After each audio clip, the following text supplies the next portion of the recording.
Hello and welcome. These are horse racing selections for Wednesday, the 11th of October.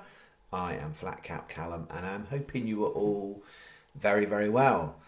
Here I am. I'm here for the full week. Well, Flat Cap Callum week, innit? So it's 4 vids: Wednesday night, Thursday night, Friday night, Saturday morning. The full week. So the last couple of weeks has been a bit of an intermittent service. 2 weeks ago, I had a load of work commitments. Basically, I was away, and didn't have as much time or the usual equipment. And then last week, I made 3 short videos, but I was actually away with Mrs. FC in Rhodes, having a nice week. I kind of thought I won't know till I get there what the 4G or the Wi-Fi is going to be like for uploading and stuff, but. Yeah, so 3 vids and actually made a little profit last week, so that broke the bad run. So I've got a whole bunch of stats to go through with where we're at for the last couple of weeks because we need a bit of catching up to do. I am behind on the tips to league stuff, so that is something I need to try and catch up on this week and get the results in. So Mark Evan was 2 weeks ago. This week I haven't published results yet, and I'm aware of that. So I shall aim to get that out before we get to this Saturday, so we'll be back on track. What have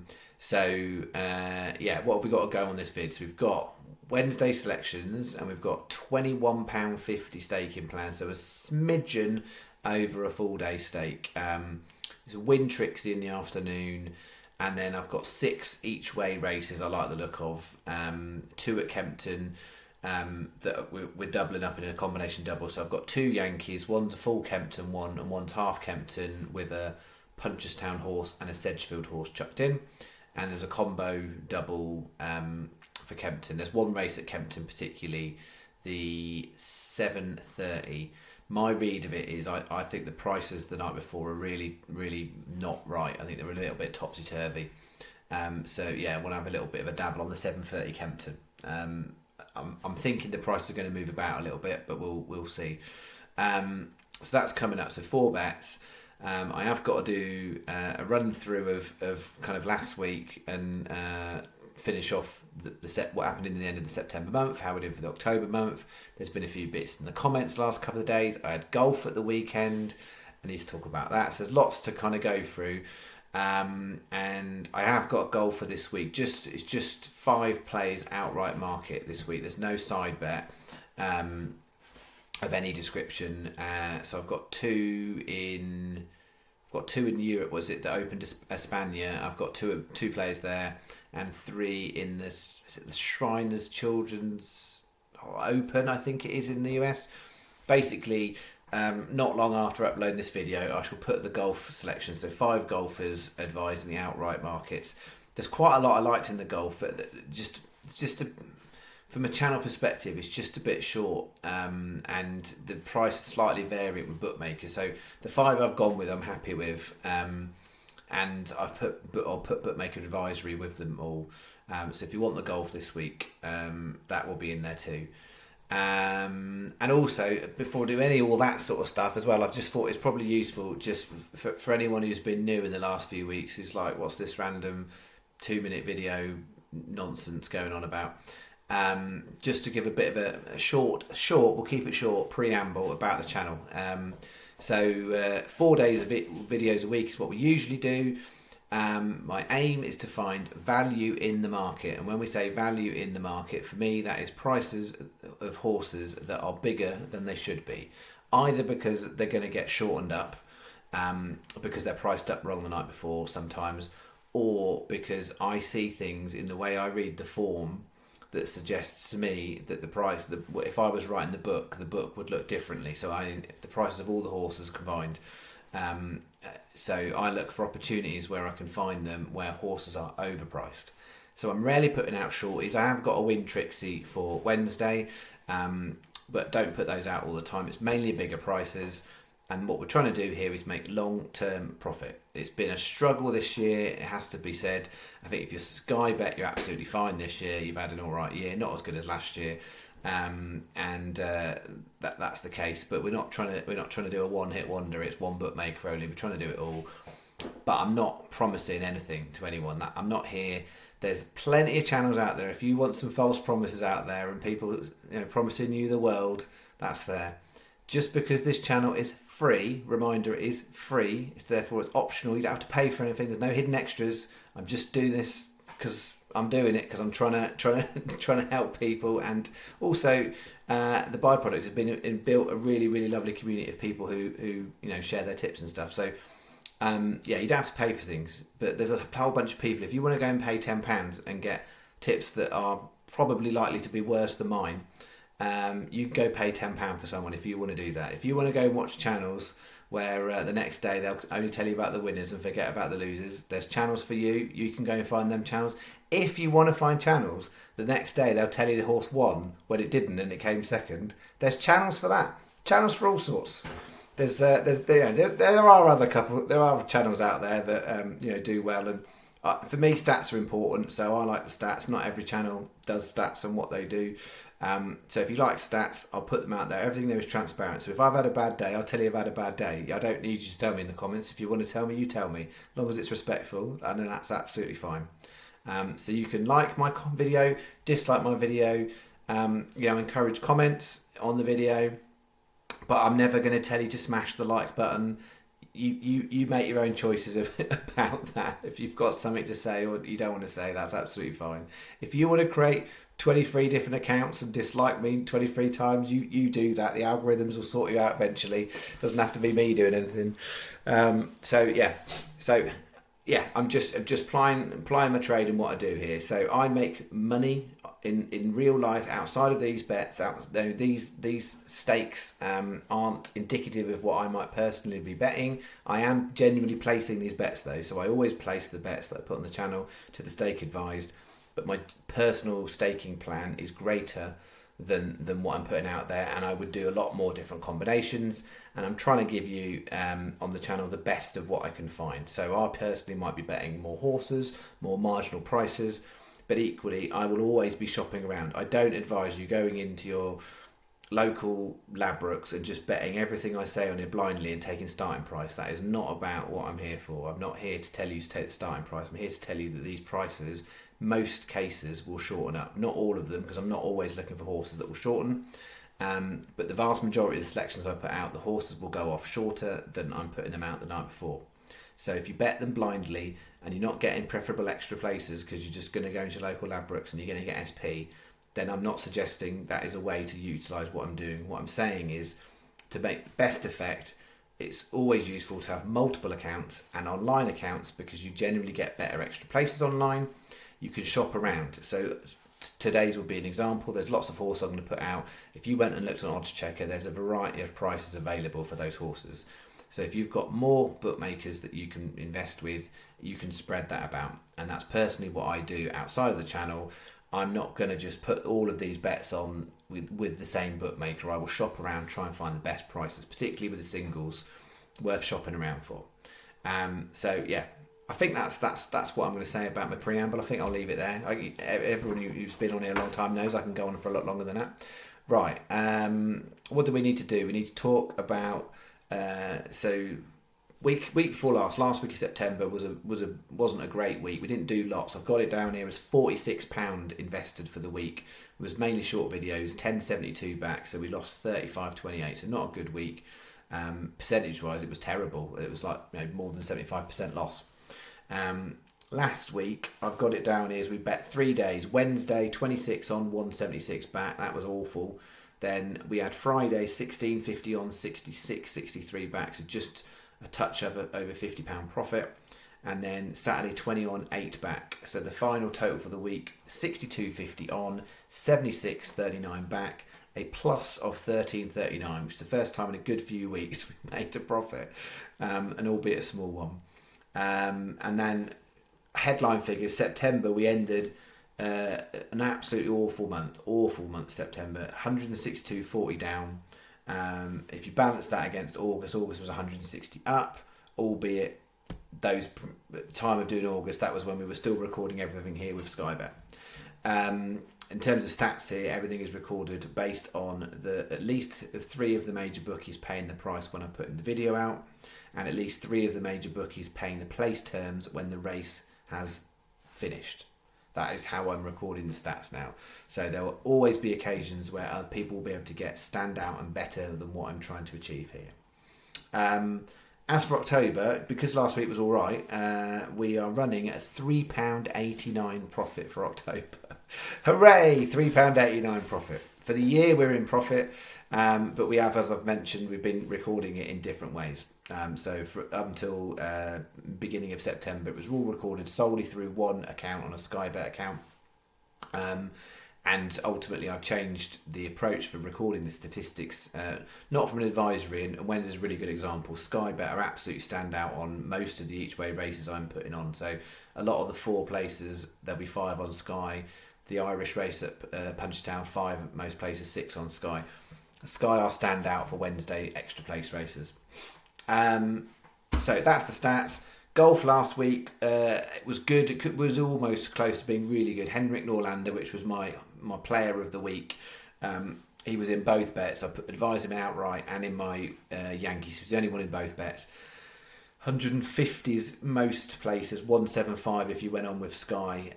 He managed to, at one point on that last round, he was 1 shot ahead and then he dropped back and he was in the playoff. But Luke List's inspiring 45 foot, I think it was, birdie putt, beat the other 4 in the playoff. So Norlander was placed, 175 for Sky, 150s for a lot of others. And then in the Win Yankee, there was 4 players finishing in the top 40 across the 2 tournaments, and we had 2 get in the top 40, which would have made about 50% profit if anyone did that. It was a specific Paddy Power advised bet. So, we've had a good little run on the golf. We had a nice win at the Open with Harman in July, Glover in August. We didn't get anything decent in September. We haven't been using golf every week, and then nice start to October with the golf. So. Nice little run, because last year was painful with the golf, and so I'm pleased we've actually started to hit a few things. But as a reminder, I'm not recording the golf stats in anything I'm doing on here. They are advised because there's more sensitivity for bookmakers, so I'm advising them with specific bookmakers really. There's not, this week, they're not huge differentials in prices with other bookmakers, but there's certainly bookmakers that stand out. And it's a much harder graft to try to make profit betting on golf than it is on horses, so you need every little edge you can get from getting better bookmakers. Okay, I think we're on stats. Comments in the last couple of days. I put bets out Saturday. Sunday it was 1 horse, and I advised it in the 365 market, betting 3, 4 and 5 places. It drifted. That was originally it was 80s, 100 to 1 actually for 365, 80s for most people. At the end, it went off 150s, so it really drifted out on the 365 side markets. Fortunately, it was 6th, and I advised down to 5th, so nothing back on that. There was nothing on Monday, and then Tuesday was a good one actually. There was 3 horse I put up. Romello, if he managed to get the 66ers with Betfair or Paddy, was particularly good. 40s was the SP. That placed 5th, and then Faustus was 3rd. Some bookies were paying 4th, but we didn't need it luckily. So that was somewhere between 40s and 66s on the first. The second one somewhere between 18s to 20s, and going on to Silver Diva, I think it was, which turning in looked possible but then faded. So we had 2 nice places at free. So that was a decent return for anyone who did the stuff in the comments, and there was a few other bits to be fair. My general read of the last sort of 10 days is I feel like the markets have changed, and what you're seeing now is more bigger prices popping up than what you had been for a lot of September. September was really difficult month from a value hunting point of view. There'll always be people who do well, but for my read of it, trying to work to pick out bits that are overlooked, it was hard graft in September. The ground generally was pretty similar most places, but you just got a lot of shorties, but without actually a lot of favourites winning. And what I'm seeing in the first 10 days, and you can see it happening in the comments in the last 10 days, a lot of the regulars who follow the channel, who put their own tips in, have had some good days in the last 10 days. Quite a few people have been knocking out some nice prices.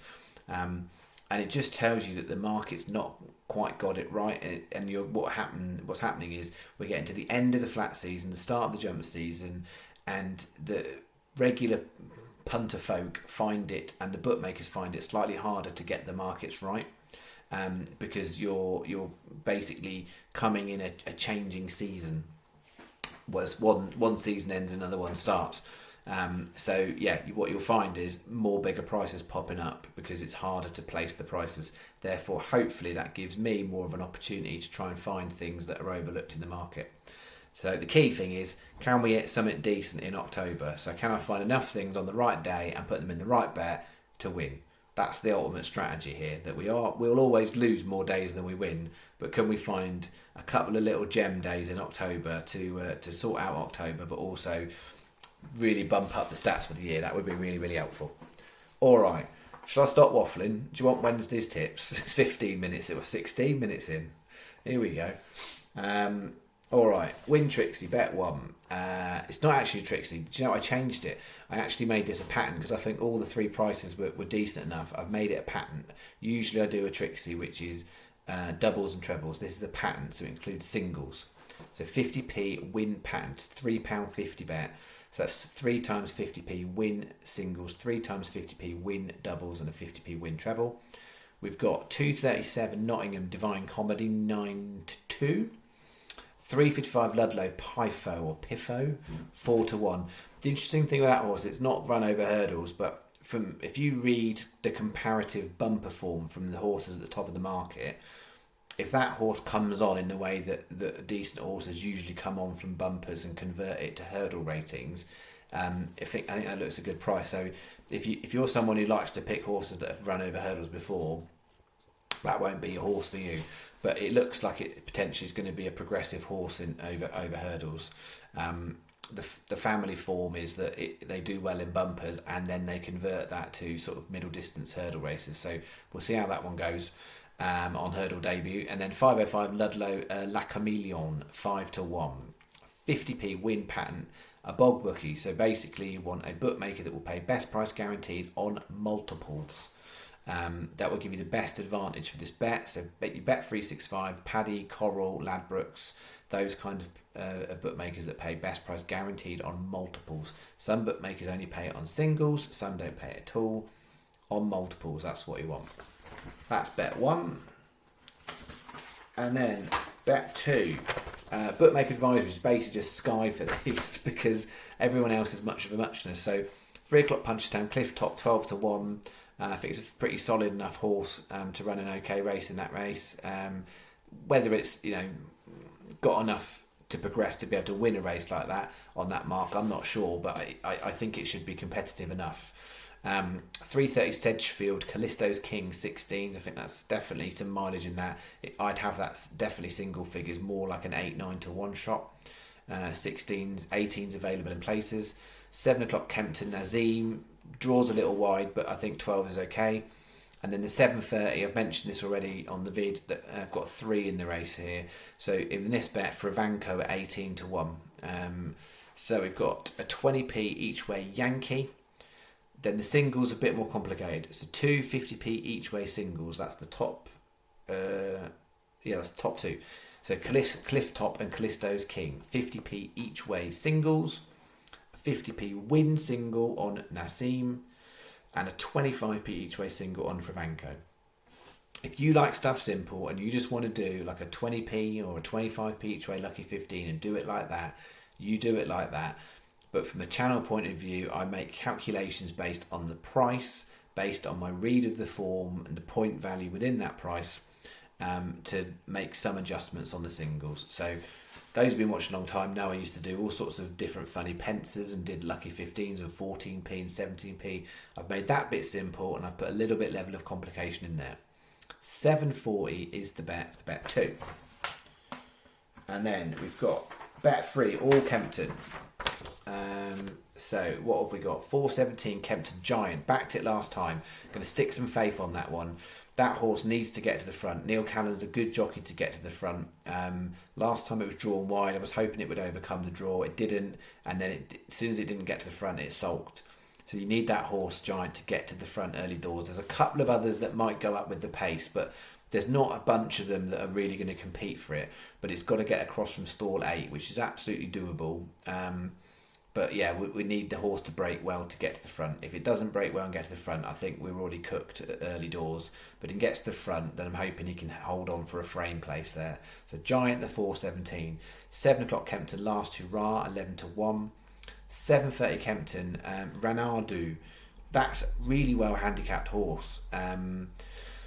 It's a really competitive race though, but if there wasn't other horses in there that I really liked as well at prices, then I absolutely would be really bigging up that Renardo. But there's a few others you'll see I've found at 18s and 20s that I think are worth taking too.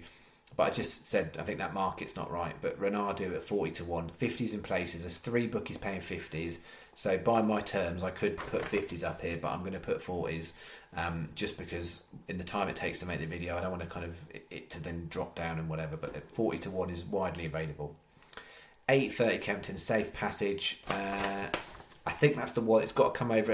It's had a little break. I think it's maybe been off about 5 or 6 months, but the form's good.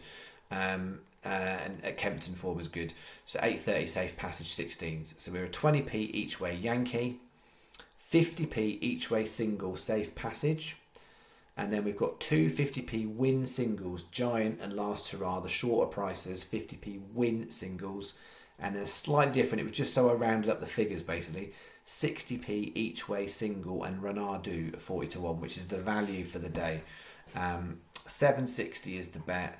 Sky advised on these ones. And then the combo double, we're going with Kempton combo double. 7 o'clock, Last Hurrah and Nazim as mentioned. And then the 7:30, Renardo, Fravanco and Eagle 1 added in there. This bet again, better with Sky because they're paying 5 on one of these races. If not, maybe, is it both? Definitely one of them. So we're bound to hit a 5th place with Sky on a day like this, but equally I'm happy to put them out there. 6 times 25p each way doubles, so that is 2 in there, 3 in there. You put them all together, it'll auto calculate. There's 6 possible combinations of doubles, so 6 times 25p each way doubles. £3 is the bet. That is bet 4.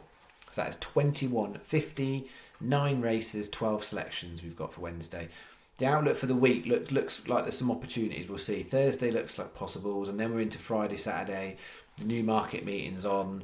We've got Cesarovic on Saturday, which I really, really like as a race. There's always a lot of horses in it, but yeah, I've done well out of that race in my lifetime. We'll see how we go. And yeah, to go with Newmarket, there's some decent field sizes at York as well, which is tricky to read, as we've well talked about on this channel. We've had a better year at York than last year. Last year's York was the one place that really let me. I mean, say one place. Wolverhampton's not my friend usually, but Kilbeggan's not always my friend either. But lots of places are my friend. But York was a letdown last year, so we'll see how we get on at York this week. But yeah, it looks like some good opportunities. We'll just see how the field sizes hold up towards the latter end of the week. Plan is also to be back on freebets.com, but if anyone's been following freebets.com, there's been no YouTube videos the last couple of weeks. There's some technical challenges, which I don't know all the ins and outs of, so I'm hoping might be back on Saturday, but I'll try and keep you updated and when I've got an update on that. But yeah, don't quite know what all the details is. There's not an issue with me as far as I'm aware. There's no content coming out on there. So hopefully that can get resolved this week, and I should be back on free bets. The tips competition will be back for Saturday. As I said, I'll try and get the results out. I'll put the golf selections as a comment on this video after I've a little bit after I've uploaded. That'll be there. And I think that's probably it for now. That'll do me on my return vid. So I should be back tomorrow night. So I'll be back Wednesday night with Thursday selections. And then Thursday night. I'll be back Wednesday night, and then Thursday night, and then I'll be back Saturday morning with the Cesarovic vid. And then I haven't looked as far as Sunday to kind of make a call on that one, but as the now usual normal schedule, we're back on 4 vids, and then if there's anything for Sunday, Monday or Tuesday, they are bonus vids. So the way it works is they are bonus videos if I'm particularly like that I think it's something worth going on. If you take the example of Tuesday, there was 3 horses I liked that I put in the comments. those the ones in the comments are not recorded for stats. So if they go brilliantly well, they don't count for the stats. But equally, if they go terribly well, they don't count for the stats. I only count stats for horses that are on a video in a staking plan, and then it's nice and clear. So if people, not everybody will spend their life looking in the comments to see if I've written something. If you do and you get a decent payday out of it, like Tuesday was, well done to you. But I don't expect everybody to do that, and that's why I don't keep stats on anything I put in the comments. All right, that is me. Thank you very much. Thanks for all the support the last couple of weeks and stuff. And even some people will probably like the little short video because they want to hear me waffle on and they just want to see what the tips are. And they don't have to watch 16 minutes of video to find out where they are. Others, I'm sure, will appreciate the fact that I'm back in full Technicolor with plants behind me and stuff like that in the studio that I'm operating from. Plants. Just to be clear, these aren't here for show. This is just generally like Mrs. FC loves a bit of a windowsill of plants, so they're here. All right, that is me. See you tomorrow. Thank you very much. Bye bye.